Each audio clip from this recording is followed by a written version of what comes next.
Our top story this hour, a Chinese soldier has been arrested on the Indian side of the line of actual control in Ladakh, and according to a statement by the Indian Army, the Chinese soldier had transgressed across the LAC and was taken into custody by the Indian troops deployed in this area.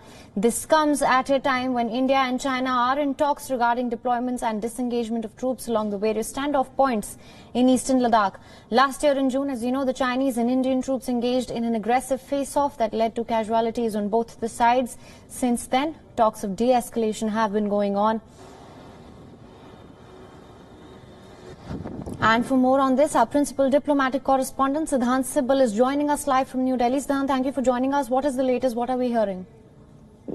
Well, this is a confirmation by the Indian Army that they have apprehended a Chinese soldier. But what is significant that he has been apprehended in an area which is seeing the standoff between the Indian forces and the Chinese forces in an area which is south of Pangong Lake, which is the term used by the Indian Army, and this is the place which has seen, in a sense, all the movement all throughout the year. Last year, in fact, the south bank of the Pangong Lake was captured, or perhaps there was a movement, that is the term correctly used, where the Indian forces are presently deployed, and the north bank of the Pangong Lake, the finger 4 to finger 8 area, is where the Chinese forces are present. And what the Indian side wants, that the Chinese forces should move beyond finger 8 of the north bank of the Pangong Lake. And the development coming at a time when we know the standoff continues, and this is the second time that Indian forces have apprehended a Chinese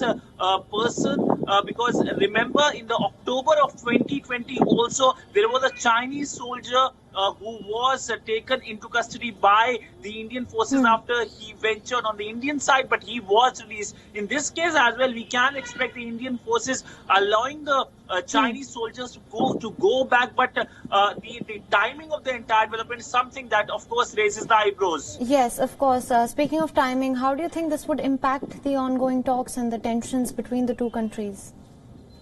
Well, it's not going to majorly impact the ongoing talks, but the fact that India is expected to allow him to go back is something that will be seen as a positive gesture by the Indian side. We know in the past as well, there were certain Indians in the Indian state of Arunachal Pradesh that went into the Chinese side. The Chinese allowed them, and this happened amidst the tense standoff between the two sides. So this time also, we know that Indian side is expected to allow. But when it comes to the talks are something that are an ongoing process. In fact, what is being awaited right now is the military talks between the two sides, the Indian side and the Chinese side, which hasn't happened for weeks now. Even though diplomatic level talks happened last month, in the month of December, and just yesterday the Indian Ministry of External Affairs spokesperson said that there is a communication which is underway to make sure that there can be a certain de-escalation, which of course hasn't happened for months now. All right,